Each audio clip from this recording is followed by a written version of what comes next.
Good evening, everybody. Much more awake today than I was yesterday, which is very good. I was listening a little bit to Sean Hannity, and I'll be honest, I was a little annoyed.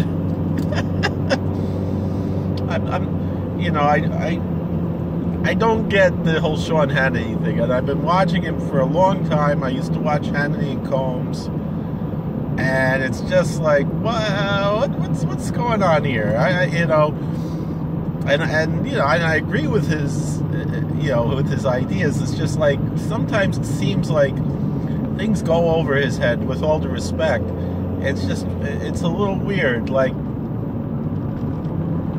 two examples of callers calling in. So the one said, I believe it was Senator Lindsey Graham, said that they would not bring a vote to the Senate while President Obama was running for his second term until after, for a Supreme Court seat, until after the elections, the last year before the election. And so we're a year away from the next election. And Ruth Bader Ginsburg, she should have a refuah shlema. But more importantly, she should do tshuva. I think that's more important than the refuah for her neshama, and she should know better. So that's the bigger thing, is she really has to do tshuva. She really has to repent of her very sinful ideology. But especially since her days are numbered. But let's say it nicely that she might retire. Let's hope she has many more years and she has time to do tshuva and enjoy her family and whatever. But the question was, would Senator Graham stick to that ruling, that rule that he made? Not ruling, but the approach that he had at the time, and then it seemed to just go over Sean Hannity's head, and Sean Hannity said, well, as much as there were issues before with Senator Graham, but he thinks when it comes to judges, he's all the way with whatever the president, is offering, and that's it. And the same thing was with not only the re-election, but the at the end, before, when President Obama was lame duck and they didn't vote, they didn't even bring Merrick Garland up for vote. Would he maintain this again? Now the difference is, I think that's actually where it came up, was with Merrick Garland, which that was really scary, because that was Scalia's seat, and I still think, Scalia, he was cremated. Did they do some kind of autopsy? Because it was all of a sudden. I don't believe it. I think he was killed, to be honest. That he just died all of a sudden like that. But he was a great man, Scalia. He was. So anyway. So the question was, would this rule be maintained this time around as well? And the answer is, of course. And why? What kind of answer do you give to this? It's fair, right? This is fair. You got to keep things the way it's a status quo. No. Why do you not have to follow this? Why is it okay to say that we can vote this year for a replacement for whoever comes up on the court? The answer is very simple.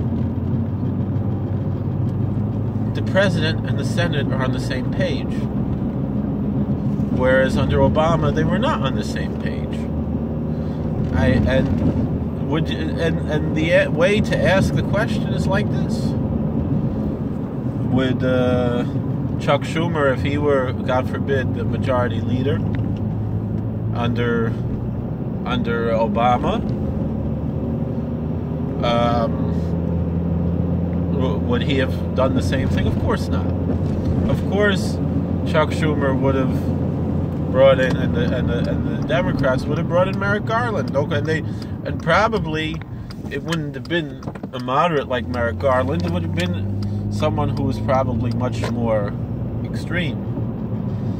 But just, Obama was playing his cards because he figured, first of all, it's Scalia's seat. Second of all, it's he has a Republican Senate. He's going to have an uphill battle anyway, so he tried to pick somebody that he thought might have a chance, but he knew what he's dealing with. But the thing is, it's not this. It's apples and oranges, and that's what Sean Hannity should have said. I should have a talk show. What is this? I mean, he works hard. He's a very hardworking person. He's an example of what they say. I think it was with the Netziv that he owes all of his success. He owed all of his success in learning and everything to just sheer hard work. And I think even what the story goes, he had a dream, and they showed him the Hamek Dava and the Hamek Shala and everything. They said, where is all this? You're going to go to work, and he said, but I don't have the Kashroinus to write Svarim like that. He said, you don't need the Kashroinus. You just need hard work. And the thing was of course the Netziv had the Kashroinus too, but I don't think Sean Hannity has the Kashroinus of the Netziv, but he certainly has the hard work. It's like Edison said, genius is 99% perspiration, 1% inspiration, right? But still, that's the answer. That's the answer to this question, is when you have a Republican Senate and a Republican president, or a Democrat Senate and a Democrat president,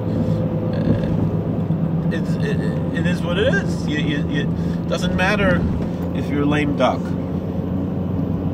Doesn't even matter if the election went already and the president was voted out. He can still, they have until January, and they can get done what they have to get done. There's nothing wrong with that. I mean, I hope it doesn't happen. Can you imagine if one of the Democrats win for president? God forbid. And I really hope we keep the Senate, and I hope we get the House back. I mean, it's horrible what's going on. So anyway, and then it sounded like a frum guy. He said his name is Moses, and he was talking about this, and also went over Hannity's head. He should be well. He was saying something along the lines that. I'm trying to remember, what did this guy Moses say? Maybe Moses is watching my video, I don't know. He said that, which is very true, very strong, and I've heard it, other people said the same thing, that I think maybe even Hannity said it, I don't know, I think Glenn Beck said it, was, how does Biden somehow get immunity because he's running for president? It doesn't make any sense. If somebody commits a crime and then they go run for president, they get immunity. So he said,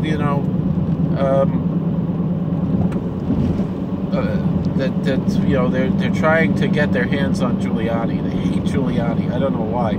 I love Giuliani. I think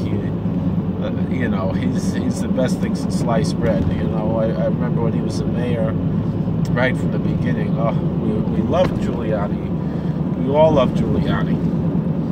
So they really want to get Giuliani, probably for the same reasons why we liked him as the mayor.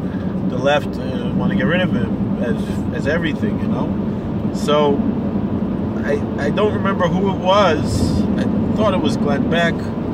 Maybe it was somebody else said, if how Giuliani could get out, according to the Democrats' rules, if Giuliani wants to get out of being prosecuted, he should just run for president, and then he's immune, right? saying just everyone who's facing some kind of prosecution should just run for president, you know. and then you're immune, and then you're in trouble for investigating then whoever's doing the investigation, they're in trouble for investigating their political rival. That's not how this works. And it seemed like it just went over Hannity's head, because it's such a good point. And so is this, you know. So then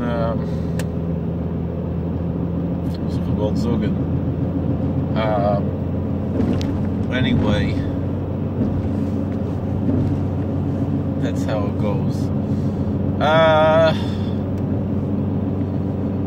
What else can we talk about here? 10-minute video is a good video. So so it just shows how ridiculous the Democrats are. That Biden somehow has some kind of immunity because he's running for president. It makes no sense. So they say, well, it was discredited, or this and it's a conspiracy theory. But at the time when they were looking into this, it wasn't. They don't, and it's still not. Just because they say so doesn't make it true. That's a big lie. It's they learned that from Goebbels. They just keep saying it's a conspiracy theory, and it's been debunked when it wasn't. It wasn't debunked. I mean, what was Hunter Biden doing, making $50,000 a month when he doesn't speak Ukrainian, when he doesn't know anything about oil? Obviously, he's there because he's the vice president's son, and it's a way to get into the White House. To have the ear of Obama. That's all it is. It's nothing more than that. And yet, this is a conspiracy theory and it's been debunked. What are you talking about?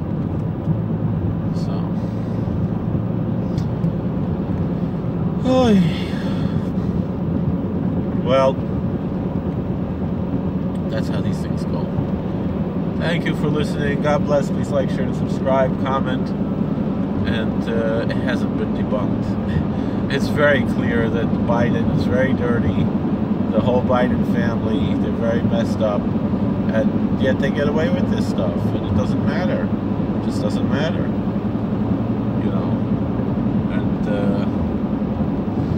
And on Saturday Night Live, it was just so funny.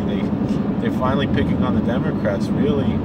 It's hilarious. They're like, Elizabeth Warren. They're like, on Thanksgiving I'll be preparing, what my people call maize.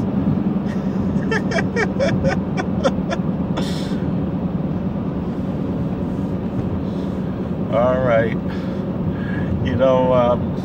On The Simpsons, Lionel Hutz, he said, hearsay and conjecture are kinds of evidence. And I guess that's where all the Democrats, they went to law school with Lionel Hutz. I can't believe it's a law firm. I can't believe it's the Congress. I can't believe it's the House of Representatives. That's what we're dealing with. We're dealing with the Lionel Hutz school of politics, where hearsay and conjecture are kinds of evidence because Lionel Hutz said so, It's The Simpsons. What is this? So thank you for watching. God bless. Please like, share, and subscribe, comment, hit that bell button so you can get notifications when new videos come out. I'm trying to get my views up so we can make it to that golden number of 4,000 hours a year, right? That's what I need. About halfway there, I believe. I already have the 1,000 views. I need 1,000 subscribers. I have more, and I thank all my subscribers. But I see a lot of folks watch my videos and they're not subscribed.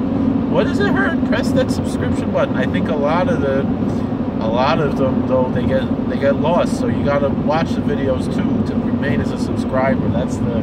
So that's why the bell button is very important. Because sometimes they take people off your subscription list, because I probably have over 2,000 subscribers, but they're not like registered as subscribers. There's a whole algorithm that Google has, especially they're trying to keep the little man down. You know, that's how it is. That's what they do. But we're gonna keep trying. We're not giving up, and with God's help, maybe this will be a big channel. If what's the kid's name? Ryan. If Ryan's mom, she has her own channel, and she already has 1.5 million subscribers.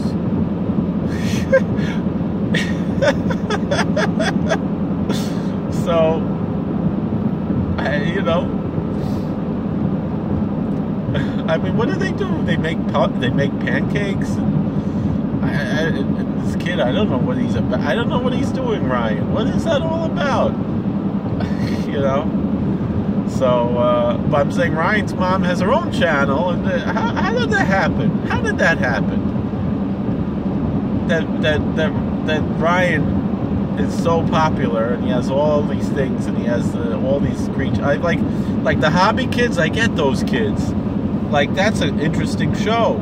It's really interesting, but Ryan is just so boring. I don't get it. But I guess some people think I'm boring. My kids think I'm boring. So, well, some of them do. One of them does. So, the other kids, they watch the whole videos just to give me views. But,